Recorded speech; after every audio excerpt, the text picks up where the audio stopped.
2024 के लोकसभा चुनावों के फाइनल से पहले 2023 का सेमीफाइनल जो है वो खेला जा रहा है और इसमें देखा जा रहा है कि कौन सी पार्टी आगे रहेगी और कौन पिछड़ रही है। इसी पे आज अपन डिस्कस करेंगे कि 3 दिसंबर से पहले आज तक जो हमारा सर्वे रहा है, मारवाड़ी न्यूज का जो स्पेसिफिक सर्वे है, हमने हर क्षेत्र में फ़ोन करके पूछा है, उसका एग्जिट पोल हम आज बता रहे हैं। रीजन वाइज बताएंगे। इनके जो सर्वे किया गया वो हमारे राज्यवर्धन सिंह जी के द्वारा किया गया है। ये हमें बताएंगे कि किस एरिया में कौन जीत रहा और कौन सी पार्टी की आज एग्जिट पोल में बढ़त है। तो Rajyavardhan ji, over to you. Ram Ram सा। तो मारवाड़ी न्यूज़ का जो एग्जिट पोल है वो आज हम आपके समक्ष रखेंगे। तो देखिए, सबसे पहले मैं एरिया लेता हूँ मारवाड़। मारवाड़ में टोटल आपकी 60 सीटें आती है और ये जो मारवाड़ एरिया है इसमें अपने बीकानेर, जोधपुर, जैसलमेर, मोटा मोटी ये वाला बेल्ट है। तो मारवाड़ से मारवाड़ी न्यूज़ के एग्जिट पोल ने 60 में से बीजेपी को दी है 32 सीटें, कांग्रेस को हम दे रहे हैं 20 सीटें और अन्य की सबसे बड़ी बढ़त जो है हम वो मारवाड़ में दिखा रहे हैं, 8 सीटें हम अन्य पार्टियों को दे रहे हैं। तो इसमें आपके हिसाब से बीजेपी बढ़त लेते हुए दिख रही है मारवाड़ में? हाँ, बीजेपी बिल्कुल मारवाड़ में बढ़त ले रही है। क्या इम्पैक्ट मान रहे हो आप? क्या आरएलपी ज्यादा तोड़फोड़ नहीं मचा पाई? जो बता रहे थे कि आरएलपी गहलोत के साथ है, तो वो देखिए, ज्यादा नुकसान नहीं पहुंचा पाई। वोट शेयर का नुकसान बिल्कुल आरएलपी ने किया है, बट कुछ एक सीटों को छोड़ दें तो आरएलपी का उतना बड़ा भी वोट शेयर नहीं है, क्योंकि 8, 10, 15 हज़ार वोट जो है काफ़ी सीटों पे, वैसे भी निर्दलीय भी जो विधायक खड़े हुए हैं तो वो भी तोड़ लेते हैं, निर्दलीय लोग भी। तो आरएलपी का भी मैं यही मानता हूँ कि वही सिनेरियो रहा है, 8,000 कहीं पे, 20,000 कहीं पे, 15,000, तो वो इतना इम्पैक्टफुल नहीं है कि पूरी जो सीटें हैं उनकी जीत हार को बदल सके। थोड़ा वोट शेयर में जरूर फर्क जो आया। मारवाड़ में है वो कोर वोट जो है वो जाट वर्सेस राजपूत ही रहता है मेजरली, और जाट कांग्रेस के साथ रहा है हमेशा से और राजपूत जो है वो बीजेपी के साथ रहा है। तो इस बार जाटों ने क्या बीजेपी की तरफ वोटिंग की है, या मिर्दा फैमिली को जो ज्वाइन करवाया गया, ज्योति मिर्दा को, उसका बेनिफिट कुछ दिख रहा है? बिल्कुल। क्या है कि बीजेपी ने इस बार है ना, जाटों के वोट को जो है वो पूरा तरीके से, जो कांग्रेस की तरफ ज़्यादा झुकाव रहता है वो जो झुकाव है काफ़ी हद तक कम किया है। यहाँ ज्योति मिर्दा जी को वहाँ नागौर से जो टिकट दिया गया, नागौर से लड़ी हैं वो। उसके अलावा जो और बड़े नाम है, CR चौधरी जी, वो टिकट नहीं मांग रहे थे, बट काफ़ी मतलब नागौर में इम्पैक्टफुल नाम है, तो वो भी बीजेपी को काफ़ी अंदर तक सपोर्ट कर ही रहे हैं। तो उन वजह से नागौर के जो जाट समाज है वो भी बड़े लेवल पे बीजेपी के साथ गया है। उसके अलावा मकराना से जो सीट है जहाँ पे मुसलमान वर्सेस जाट है, तो वहाँ भी जो जाट है बीजेपी के साथ गया। तो मैं ये मानता हूँ कि बीजेपी ने इस बार इस बेल्ट से जो जाटों को है थोड़ा वोट शेयर है अपनी तरफ बिल्कुल खींचा है। अशोक गहलोत खुद मारवाड़ रीजन से आते हैं और वो वहीं से कांग्रेस पिछड़ रही है, तो इसको कैसे देखें आप? देखिए, मारवाड़ रीजन बहुत बड़ा रीजन है, बीकानेर, जैसलमेर बहुत ही बड़ा रीजन है और सबसे बड़ा रीजन है। सबसे ज़्यादा जो सीटें हैं मारवाड़ में है, 60 सीटें। तो इस वजह से मैं ये नहीं कह पाऊंगा कि गहलोत का इम्पैक्ट उस लेवल पे आएगा, क्योंकि बहुत दूर तक फैला हुआ रीजन है ये। तो गहलोत का तो एक जोधपुर में थोड़ा अशोक गहलोत जी का होल्ड रहता है, और बाकी ये जो रीजन है यहाँ पे जो है बिल्कुल बीजेपी बढ़त में है। और मारवाड़ में कुछ हॉट सीटें भी है, रविंद्र भाटी सिंह, काफी डिस्कशन चल रहा है उसका। देखिए, वो जो सीट है वो हमारा जो मारवाड़ी न्यूज़ का एग्जिट पोल है, शिव विधानसभा से रविंदर सिंह भाटी को बिल्कुल जो है हम विजयी देखते हैं, वो ये चुनाव जीत रहे हैं। एक और हॉट सीट है बाइतू, जहाँ पे हरीश चौधरी और आरएलपी के बीच टक्कर बताई जा रही है और कौन बीजेपी उसमें कहीं भी नहीं दिख रही है। उसमें आपको क्या लग रहा है? उसे हमें बिल्कुल आरएलपी का थोड़ा सा जो पलड़ा है वो भारी लग रहा है, तभी ये जो 8 सीटें हैं ये उसी वजह से बड़े जाट नेता है हरीश चौधरी जी, उनको अपन हारा हुआ मान रहे हैं हमारे सर्वे के हिसाब से। और देखिए, काफ़ी क्या है, ये टक्कर वाली सीटें हैं, तो आर पार कहना तो काफ़ी मुश्किल होगा, बट किसी एक को तो डिसाइडिंग वोट जो है वो देना ही है, तो वो हमने दिया है। रीजन अपन डिस्कस करते हैं जयपुर ढूंढाड़, पूर्वी राजस्थान का क्षेत्र, जहां से कांग्रेस के बड़े नेता सचिन पायलट जो रूठे रूठे से नजर आ रहे थे वो है। वहीं दूसरी तरफ किरोड़ी बाबा के नाम से प्रसिद्ध किरोड़ी लाल मीणा है जो बीजेपी की तरफ से अब ताल ठोक रहे हैं। तो अपन जानते हैं कि इस एरिया में क्या गुजरों ने इस बार फिर से कांग्रेस को वोट दिया या वो बीजेपी की तरफ चले गए, और इसमें किसको बढ़त है ये अपन जानते हैं राज्यवर्धन जी से। देखिए, जो ढूंढाड़ जयपुर पूर्वी राजस्थान वाला है, 58 सीटें जो है ये बेल्ट कवर करता है, और अपने मारवाड़ के बाद में दूसरे नंबर का एरिया है इसमें, जिसमें सबसे ज़्यादा सीटें हैं। तो यहाँ से जो है हमारी तरफ से बीजेपी को 26 सीटें दी गई है, कांग्रेस को 29 सीटें दी गई है और अन्य को 3 सीटें दी गई है, जिसमें जो बड़े नाम आपने लिए सचिन पायलट जी वो बिल्कुल जीतेंगे, किरोड़ी लाल जी वो भी जीत प्राप्त करेंगे बिल्कुल। और जो गुज्जरों का जो सवाल है, देखिए थोड़े से उनके वोट टूटे हैं, क्योंकि आप पिछली बार का जो चुनावी जो रिजल्ट देखेंगे तो कांग्रेस की अच्छी खासी बढ़त थी, वो इस बार नहीं देखने को मिल रही है। 26-29 मात्र 3 सीटों का फर्क है। तो काफ़ी मैं ये मानता हूँ कि जो वोट हैं वो इधर बीजेपी की तरफ भी गुज्जरों के वोट हैं वो काफ़ी हद तक पड़े हैं। इस एरिया में अपने का जयपुर भी आ गया, जो बीजेपी का गढ़ माना जाता है। पिछली बार इसमें कांग्रेस ने काफी सेंधमारी की थी, जयपुर सीट की जो परकोटे की सीटें हैं वो काफी जीती थी। इस बार क्या लग रहा है, जयपुर की जो 10 सीटें उन पे क्या लग रहा है आपको? देखिए जयपुर अगर सिटी की 10 सीटों की बात करें तो इस बार थोड़ी सी जो है वोट शेयर में काफ़ी बदलाव आएगा। सीटों में मेरे को नहीं लगता कि मेरे को अभी भी बीजेपी का स्ट्रांग होल्ड लग रहा है, क्योंकि देखिए आप बात करें झोटवाड़ा में तो जहां राज्यवर्धन सिंह जी को टिकट दी गई है वहां पे जो है ना बीजेपी ने बहुत जोर लगाया है, सामने कांग्रेस से भी कमजोर उम्मीदवार है, तो उस वजह से ये सीट इनके पास जाती दिखाई दे रही है। वहीं विद्याधर नगर में भी जो है दिया कुमारी जी, और विद्याधर नगर भी बीजेपी का गढ़ है, तो वो भी थोड़ा सा जो है गिरना मुश्किल इन है। 2 सीटों के अलावा अपन देखें तो बाकी सभी सीटों पे बीजेपी की तरफ से कमजोर कैंडिडेट दिए गए हैं। बिल्कुल बिल्कुल कमजोर कैंडिडेट दिए गए हैं। जैसे सांगानेर की मैं बात करता हूँ, बीजेपी का गढ़ है, बट आज जो है वहाँ पे जबरदस्त टक्कर मानी जा रही है। और उसके अलावा अदर जो सीटें हैं वहाँ पे जो नए कैंडिडेट आए हैं वो ज़्यादातर संगठन के लोग हैं, तो उनका चुनावी मुद्दे से रिलेटेड, जमीनी मुद्दे से इतना लोगों में जुड़ाव उस लेवल का नहीं है, उस स्तर का नहीं है जिस स्तर का एक नेता का होता है। तो उस वजह से थोड़ा सा वोट शेयर है उसमें गिरावट आएगी बीजेपी के। बिल्कुल।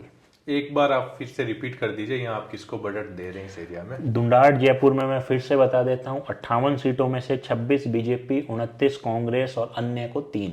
तो आप जयपुर में बीजेपी को बढ़त बता रहे हैं और बाकी पूर्वी राजस्थान में कांग्रेस को है, तो कुल मिला के कांग्रेस की 3 सीटों से बढ़त है जयपुर दुंडाट रीजन से। इसके बाद अपन अगला रीजन हाड़ौती रीजन, इसमें आपको क्या लग रहा है, क्या कितनी सीटें आती है, कौन बढ़त में है? देखिए हाड़ौती में अपना जो कोटा बूंदी वाला बेल्ट आता है 17 सीटें हैं, 17 में से 11 बीजेपी के पास जा रही है, 6 कांग्रेस के पास जा रही है, अन्य के पास में कोई सीट जाती हुई दिखाई नहीं दे रही है। इसके बाद अपन नेक्स्ट रीजन जो शेखावाटी एरिया है, जहां से बीजेपी के बड़े नेता, प्रतिपक्ष नेता जो है राजेंद्र राठौड़ है, कांग्रेस की तरफ से शिक्षा मंत्री और पीसीसी अध्यक्ष गोविंद सिंह डोटासरा जी हैं। तो आपको क्या लग रहा है शेखावाटी एरिया में कौन आगे, डोटासरा जी ने कुछ कवर कर पाए या राजेंद्र राठौड़ शेखावाटी निकाल देखिए पाएंगे? शेखावाटी एरिया की जो 21 सीटें हैं, ठीक है, बेसिकली झुंझुनू सिक्कर चूरू बेल्ट आ गया, जिसमें से हमारी तरफ से बीजेपी को 10 सीटें, कांग्रेस को 10 सीटें और अन्य में 1 सीट जा रही है। काफ़ी मैं ये टक्कर मान रहा हूँ कांग्रेस और बीजेपी की। रही बात जो बड़े नेता हैं, जो राजेंद्र राठौड़ साहब हैं, तारानगर से काफ़ी टफ फाइट है, बट हमारी तरफ से वो लीड में है, बिल्कुल वो ये चुनाव निकालेंगे। वहीं गोविंद सिंह डोटासरा जी भी लीड में है, वो भी ये चुनाव निकालेंगे। तो शेखावाटी एरिया जो है परंपरागत रूप से कांग्रेस के साथ रहा है हमेशा से, तो इस बार क्या बीजेपी ने उसमें सेंधमारी की है? बिल्कुल बिल्कुल, इस बार राठौड़ साहब का इन्वॉल्वमेंट बहुत ज़्यादा रहा है, वो लोकली शेखावाटी बेल्ट से आते हैं और इस बार इनका भी कद काफ़ी ऊपर रहा है, रोल बढ़ चढ़ के रहा है। तो मैं ये मानता हूँ उनके इन्वॉल्वमेंट की वजह से थोड़ा सा जो शेखावाटी रीजन है उसका इस बार झुकाव बीजेपी की तरफ थोड़ा सा है। लेकिन कांग्रेस वाले ये कहते हैं कि राठौड़ साहब तो खुद अपनी सीट पे ही अटक कर रह गए, उससे बाहर ही नहीं निकल पाए। वहीं बीजेपी वाले कहते हैं कि डोटासरा जी अपनी सीट पे ही अटक के रह गए। तो ये क्या फिर कैंडिडेट को ही उसके भरोसे छोड़ दिया गया है कि आप इलेक्शन लड़ो, तो इसका क्या इम्पैक्ट? नहीं, बिल्कुल मैं ये मानता हूँ। देखिए डोटासरा जी, राठौड़ साहब दोनों ही एक बड़े नेता हैं और डोटासरा जी जो हाल ही में ही नाम उनका सामने आया, बाकी राठौड़ साहब तो 7 बार पहले से चुनाव निकाल चुके हैं और बिल्कुल टफ सीट थी। ये नहीं कहा जाएगा कि इजी सीट है, जातिगत समीकरण भी है, जाट सीट है, वो राजपूत रहते हैं, तो वो जो वोटिंग है वो भी उनके पक्ष में कम आती है। उसके बावजूद भी सीट निकालना ये भी एक अपने आप में बहुत बड़ी बात है और दूसरा क्या है, सपोर्ट बिल्कुल उन्होंने सपोर्ट करवाया है अंदर लेवल पे, लोकल लेवल पे, चाहे पंचायत लेवल पे हो। तो काफ़ी राठौड़ साहब ने भी, इधर डोटासरा साहब ने भी, दोनों ने अपने जो बेल्ट में है सीटें निकालने के लिए जोर पूरा लगाया है। नेक्स्ट रीजन अपन डिस्कस कर लेते हैं मेवाड़, जहाँ से काफी बड़े नेता कांग्रेस की अपन बात करें तो शांति धारीवाल जी हो गए, सीपी जोशी जी हो गए, जो अपनी सीट पे अटकते हुए नजर आ रहे हैं। वहीं बीजेपी को कहीं ना कहीं गुलाब चंद कटारिया की कमी खली है। तो इसमें आपको क्या लग रहा है कि मेवाड़ जो हमेशा भाजपा का गढ़ रहा है, इस बार भी वो भाजपा के साथ ही है या कुछ बिल्कुल, कांग्रेस ने सेंध मेवाड़ में 43 सीटें हैं, 43 सीट हैं, जिसमें से 25 हम बीजेपी को दे रहे हैं, 12 कांग्रेस को दे रहे हैं और 6 जो है हम अन्य को दे रहे हैं। तो बिल्कुल हमें ये लगता है जो गढ़ है ये बीजेपी का मेंटेन रहेगा, कायम रहेगा। 25 सीटें एक बहुत अच्छी बढ़त है। ये एक रीजन है जहाँ से बीजेपी को अच्छी खासी बढ़त आती हुई नजर आ रही है। और ये जो है चुनावी जो इसमें रिजल्ट रहने वाले हैं वो बीजेपी के पक्ष में रहेंगे बिल्कुल। शांति धारीवाल जी का आपको क्या लगता है, जो कांग्रेस आला कमान को चुनौती दे रहे थे, काफी एंड तक देखिए, उनको टिकट दी गई, कोटा से वो आते हैं और जो मैंने उन्होंने डेवलपमेंट करवाया है तो मेरे हिसाब से लोग बहुत खुश हैं। कोटा अभी काफ़ी चीज़ों में बहुत आगे निकला है इंफ्रास्ट्रक्चर डेवलपमेंट में। तो उनकी सीट मेरे हिसाब से वो जीतेंगे बिल्कुल। सीपी जोशी जी का क्या लग रहा है? जो टक्कर में है वो सीट, देखिए कह पाना मुश्किल है, सीट बिल्कुल टक्कर में है। तरीके से अपन ने पांचों रीजन वाइज एनालिसिस और एग्जिट पोल अपन ने देख लिया है। अब अपन बताने जा रहे हैं कि टोटल क्या सीटें रहने वाली है, किसको बढ़त है, क्या अन्य का खेल रहेगा, हनुमान बेनीवाल कितनी सेंधमारी कर पाएंगे, जो 80 कैंडिडेट 90 कैंडिडेट उन्होंने खड़े किए हैं क्या वो कुछ सीट ला पाएंगे, या वसुंधरा राज्य को आगे ना करने का नुकसान होने वाला है बीजेपी को। तो आपको टोटल में क्या है, आपके हिसाब से क्या एग्जिट पोल दे रहे हैं? देखिए, वसुंधरा राजे जी को ना खड़े करने का, या फिर मैं यूं कहूं सीएम के तौर पे इतना प्रमोट नहीं किया बढ़ चढ़ के। पिक्चर क्लियर नहीं हुई राजस्थान में कि बीजेपी की तरफ से जो सीएम चेहरा कौन रहेगा।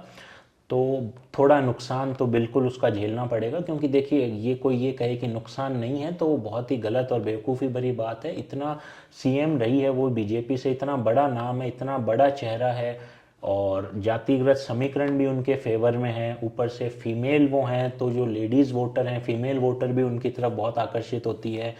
तो उनका थोड़ा नुकसान बिल्कुल झेलना पड़ेगा। नंबर आपका फाइनल नंबर इसी वजह से इस नुकसान को और अन्य चीज़ों को ध्यान में रखते हुए बीजेपी को 104 सीटें, कांग्रेस को 77, अन्य को 18 सीटें, ये हमारा फाइनल आंकड़ा है।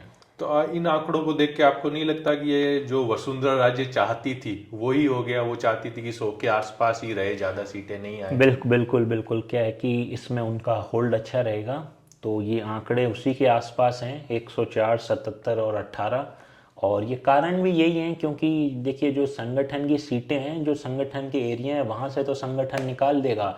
बट जो जहाँ पे बीजेपी स्ट्रांग नहीं है, कोर वोटर बीजेपी की नहीं है, जहाँ कैंडिडेट की बात है, वहाँ पे संगठन को बिल्कुल मुश्किल आएगी, क्योंकि नए कैंडिडेट जो हैं तो उनको इतना सपोर्ट नहीं मिल पाएगा। बीजेपी का काफी अच्छा माहौल लग रहा था, तो ये इतना कम सीटें आने का क्या रहा? और कांग्रेस में भी गहलोत ने 1 साल पहले से ही चुनावी तैयारियां चालू कर दी थी, एक तरीके से कहे तो वो 1 साल हो गया उनको चुनाव लड़ते लड़ते। तो उनकी योजनाओं का क्या कुछ असर नहीं था या कैसे, या फ्री बीज की तरफ जाना नहीं चाह रहे? देखिए ऐसी बात नहीं है, योजनाओं का असर रहा है। वो इसी बात से हम देख सकते हैं कि 77 सीटें आ रही है, जैसा कि 2013 में हुआ था। काफ़ी कम सीटें, 25 सीटों पे कांग्रेस सिमट के रह गई थी। तो वो जो है सेम सिचुएशन नहीं बन रही है। 77 सीटें लाना भी मैं मान रहा हूँ कि कोई कम बात नहीं है। थोड़ा सा राजस्थान में आप देखेंगे तो बदलाव की राजनीति रहती है। लोग यहाँ पे जो है एक चेहरे को ज़्यादा टाइम तक नहीं देखना चाहते हैं, नहीं पसंद करते हैं। और थोड़ा सा ये देखिए कि दोनों पार्टियों में जो है आपस में इसी वजह से तनाव भी रहता है, काम करने की इच्छा भी ज़्यादा रहती है। समझदार जनता है राजस्थान की और इसीलिए बार बार जो है बदलाव करती है, ताकि एक भी जो पार्टी है वो बिल्कुल भी लेजी ना हो जाए, बिल्कुल भी आलसी ना हो जाए और एकदम कंठस्थ अपने काम पे खड़ी रहे। इसी वजह से जो है बीजेपी इस बार लीड में है। तो मारवाड़ी न्यूज के एग्जिट पोल में राज्यवर्धन जी के सर्वे के अकॉर्डिंग जो बीजेपी है वो 104 पे आ रही है, कांग्रेस 77 पे आ रही है और अदर्स जो है 18 पे 18 पे आ रही है। तो आपने बीजेपी को बढ़त में तो बता दिया, अब हम जो कंक्लूड इस टॉपिक को करना चाहेंगे वो इसके साथ करना चाहेंगे कि आपके हिसाब से मुख्यमंत्री का चेहरा कौन लग रहा है? अगर देखिए बीजेपी की सरकार बन रही है, उस हिसाब से मुख्यमंत्री का जो चेहरा है वसुंधरा राजे जी के जो है चांस ज़्यादा लग रहे हैं। बिल्कुल साफ तौर पे कह पाना तो मुश्किल है, क्योंकि आला कमान के द्वारा फैसला होगा तो शायद ये अभी मुझे नहीं लगता। देखिए पार्टी के अंदर भी ये चीज़ डिसाइड नहीं हुई है। जो भी मीडिया बात कर रही है या जो हम बात कर रहे हैं, लोगों से सुन रहे हैं, आम जनता, ये सब कयास लगा रहे हैं और सब अपने अनुमान बता रहे हैं। तो हमारे अनुमान से, मेरे हिसाब से वसुंधरा राजे जी है वो लीड कर रही है इस रेस को। बाकी एग्जैक्ट कौन रहेगा क्या रहेगा, देखिए सेंट्रल लीडरशिप से डिसाइड होगा। उसके बाद में राजेंद्र राठौड़ साहब हैं, मोदी वो और भी रेस अमित में शाह हैं। हमेशा सरप्राइज करने के लिए जाने जाते हैं। बिल्कुल। और अभी जो मुद्दा उठ रहा है वो भी SC ST और OBC की तरफ से, जो 2024 लोकसभा चुनाव है वो उसी मोड में जा रहा है कि उसी तरफ से लड़ा जाएगा। तो आपको क्या लगता है कि अगर वसुंधरा नहीं तो फिर कौन? देखिए वसुंधरा नहीं तो बड़ा नाम राजेंद्र राठौड़ है, काफ़ी पुराने लीडर हैं। थोड़ा सा जातिगत समीकरण में मैं OBC वाला जो आप मुद्दा ले रहे हैं, उस वजह से ओम बिरला जी के भी काफ़ी कयास लगाए जा रहे हैं कि उनको CM बनाया जा सकता है। या फिर आप ये देख लीजिए ओम माथुर साहब हैं, और चांसेस कम लगते हैं मेरे को। बट बिल्कुल आपको पता है कि सरप्राइज फैक्टर रहता है, तो सरप्राइज तो वही है जिनके चांसेस कम है, तो किसी को भी बनाया जा सकता है। उसके अलावा जो और लोकल लीडर्स हैं राजस्थान से, जो विधायक जीतेंगे, उनमें से हो सकता है किसी एक की किस्मत जो है वो चमक जाए और CM बना दिए जाएं। तो ये था हमारा एग्जिट पोल जिसमें हम बीजेपी को बढ़त बता रहे हैं मामूली सी। 104 सीटों के साथ बीजेपी सरकार बनाती हुई दिख रही है। एग्जैक्टली तो अब जो मतदान पेटियां खुलेगी 3 दिसंबर को तभी पिक्चर क्लियर हो पाएगी, लेकिन ये जरूर है कि नेक टू नेक फाइट है और 3 दिसंबर को भी हो सकता है कि हमें शाम तक इंतजार करना पड़ेगी किसको कितनी सीटें मिल रही है। नमस्कार।